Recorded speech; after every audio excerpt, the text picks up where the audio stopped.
పులివెందుల, ఒంటిమిట్ట 2 చోట్ల ఎన్నికలు జరిగినాయి. ఒంటిమిట్టలో స్వయంగా మంత్రి వాస్తవంగా అక్కడ లోకల్‌గా అభ్యర్థులు ప్రతి చోట తిరగాలి, లేదా అభ్యర్థి తరపున ఏజెంట్లు తిరగచ్చు.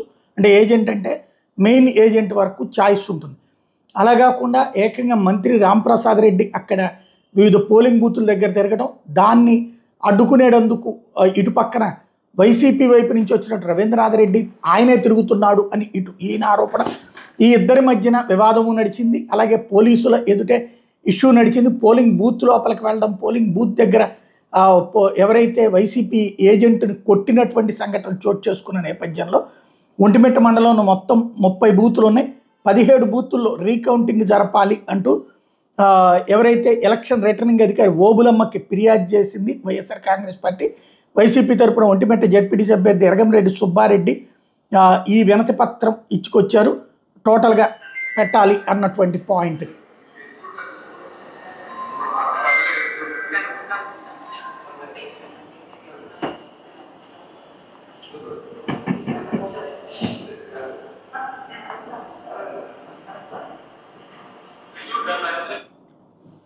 అది ఓవరాల్గా ఒంటిమిట్టకి సంబంధించింది.